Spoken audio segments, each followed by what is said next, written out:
Salve, salve, torcida vascaína! Aquele abraço, um ótimo dia para todos vocês nesse sabadão do dia 25 de outubro de 2025. Estamos no ar mais um vídeo aqui no canal.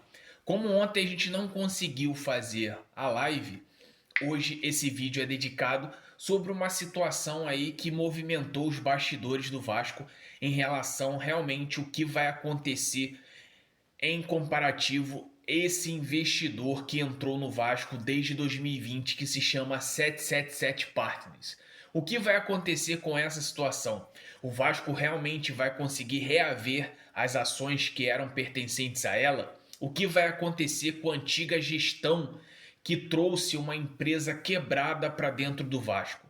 O que vai acontecer com a relação a essa comissão que indiciou mais de 10 pessoas em relação a essa gestão temerária que aconteceu? E vamos falar também sobre a questão do jogo decisivo contra o Bragantino fora de casa.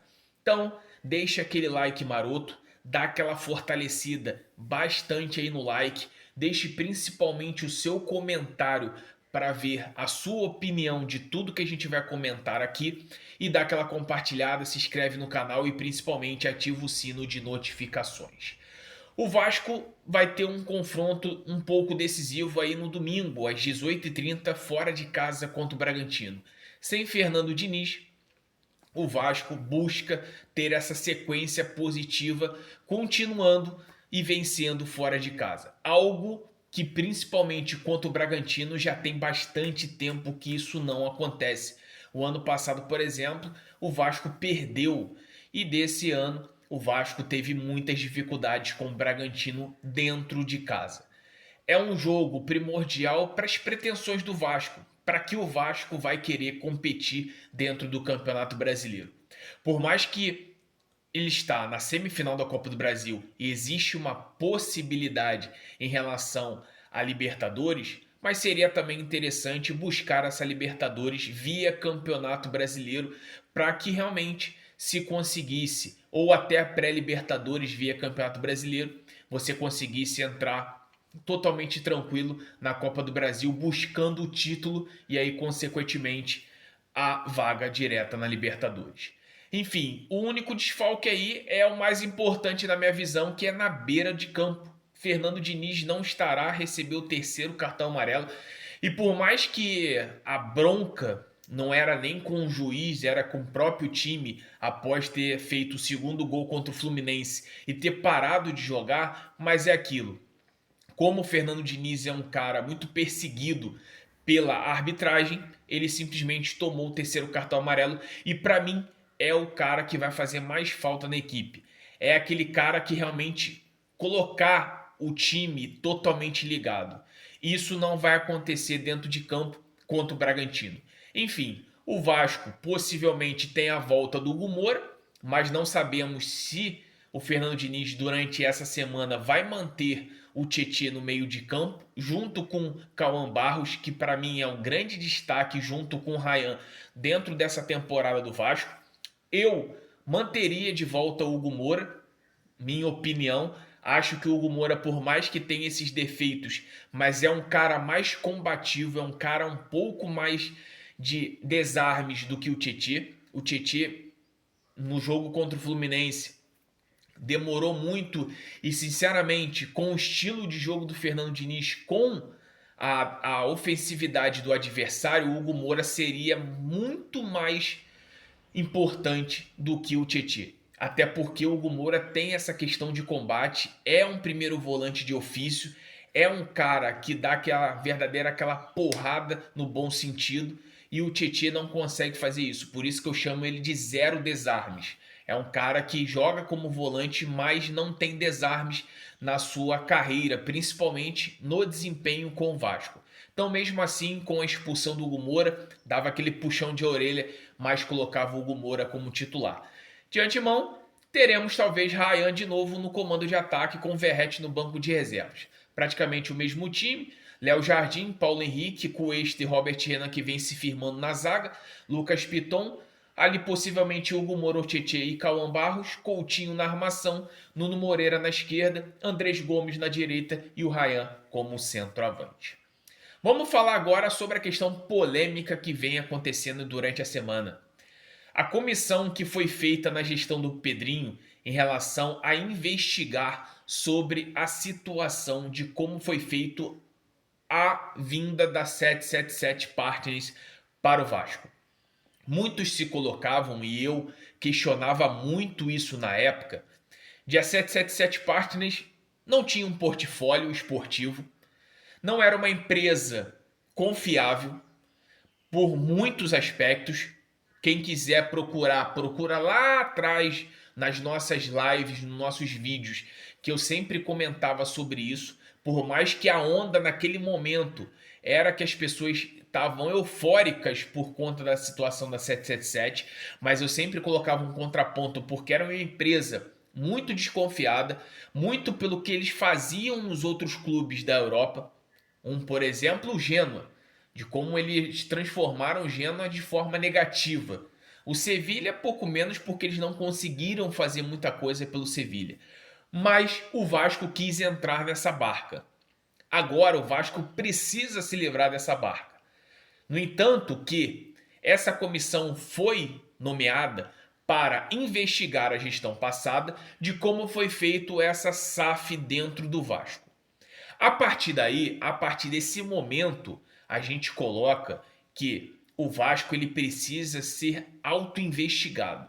Muitas coisas acontecem dentro do Vasco sem punição.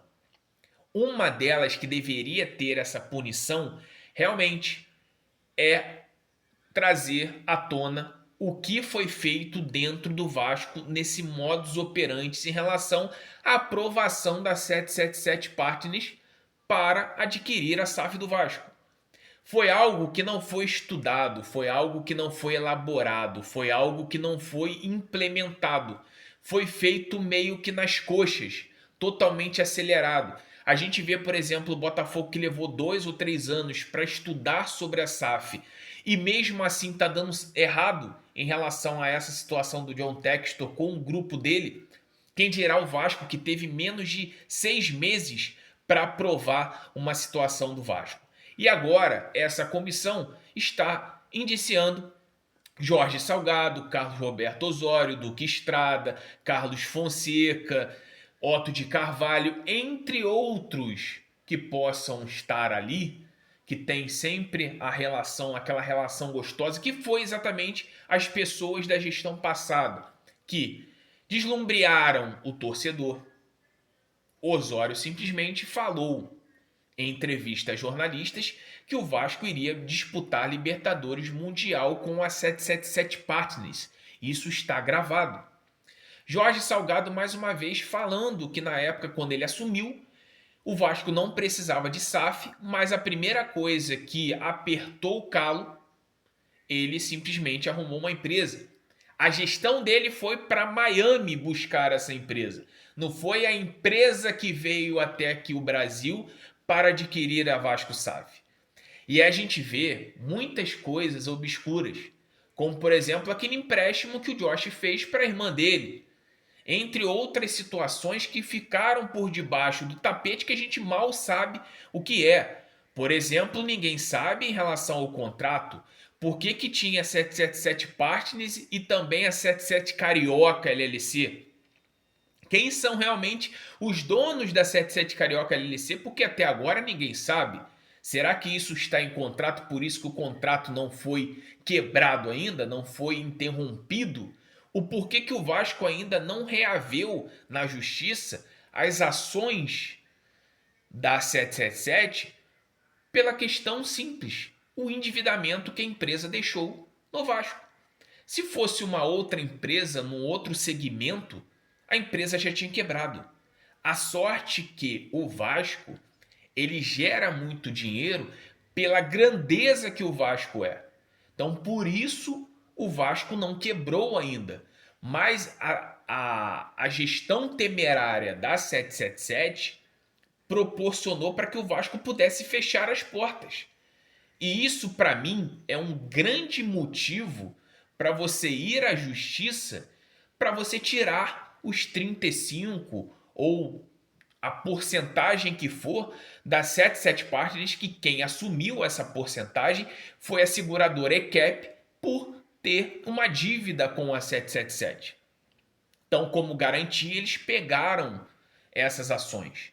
Mas o Vasco pode muito bem, com seu corpo jurídico em excelência, ir na justiça e falar: ó, justiça, essa empresa colocou muitos problemas aqui dentro do Vasco.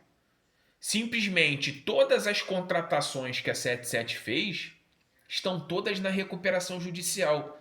Ela não pagou nenhuma delas. O Vasco triplicou a sua dívida, que era de 700 milhões com a vinda da SAF, com a vinda da 777, passou para 1,3, 1,4 bilhões. E aí sim, com a recuperação judicial, que caiu pela metade. O Vasco tem total condições de ir na justiça e tirar essa porcentagem. Porque, olha só, com tudo que a 77 fez, ela vai sair no lucro.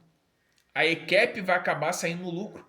Porque ela, no meu modo de ver, minha opinião, ela não colocou nenhum centavo dentro do Vasco.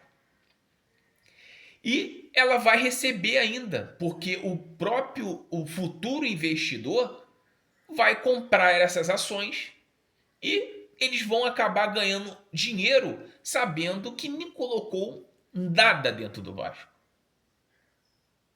É muito Aí a pergunta é, as pessoas vão me perguntar: Bruno, como é que você tem essa certeza? Eu não tenho certeza. Eu estou dando a minha opinião. Se eu tivesse certeza aqui, eu provaria. Mas é muito estranho. Na época, colocavam que a 77 dava um aporte de 100 milhões de reais, sabendo que esses 100 milhões de reais era cota de televisão do Vasco, venda de jogadores ativos da base do próprio Vasco, sócio torcedor do próprio torcedor do Vasco, bilheteria do próprio Vasco. Então, a pergunta é: da onde que veio esse dinheiro da 777? Se tudo que ele trabalhava, tudo que era gerido, era dos próprios recursos que o Vasco tinha. Torcedor, que é o grande patrimônio, base, que é o grande patrimônio, e simplesmente TV, que era do Vasco. Não foi a 77 que assinou. Então, isso me prova a cada dia que passa que a 77 não colocou nada dentro do Vasco. E aí o Vasco agora precisa reaver essa situação. Para mim, minha opinião, espero muito que não seja só expulsão, porque expulsão é o mínimo. Que essas pessoas paguem judicialmente. A expulsão, ela é apenas para você mostrar para o torcedor que pessoas que fazem mal para o clube têm que sair do clube. Mas não pode parar por aí. Porque essas próprias pessoas, como por exemplo o Jorge Salgado, está na recuperação judicial e tem um valor a receber. Ele mesmo soltou lá atrás que quando ele assumiu, ele ia se autopagar uma dívida que ele emprestou dinheiro para o clube para depois pagar os credores. Será? É essa a pergunta que eu faço para você. Será que terá expulsão dessa galera? Ou, no mínimo, uma investigação criminal em relação ao que aconteceu no Vasco? Para quem não sabe, a AGE teve muitas polêmicas e nada foi feito. Então, esse é o nosso vídeo pela manhã. Conto com a rapaziada para chegar a deixar no like aí, o joinha, muito importante. Se inscreve no canal, ativa o sino de notificações, que também é importantíssimo para ajudar aqui o nosso trabalho. Se torne membro a partir de R$ 2,99, dê o seu superchat também, ajuda financeiramente o nosso trabalho aqui. Amanhã, às 10 horas da manhã, estaremos aqui ao vivo para falar de pré-jogo Bragantino e Vasco. Vitória importante, vitória Vascão, se Deus quiser o Vasco vai conseguir vencer essa partida e subir mais uns degraus aí. Tamo junto, galera, um ótimo sábado para todos vocês.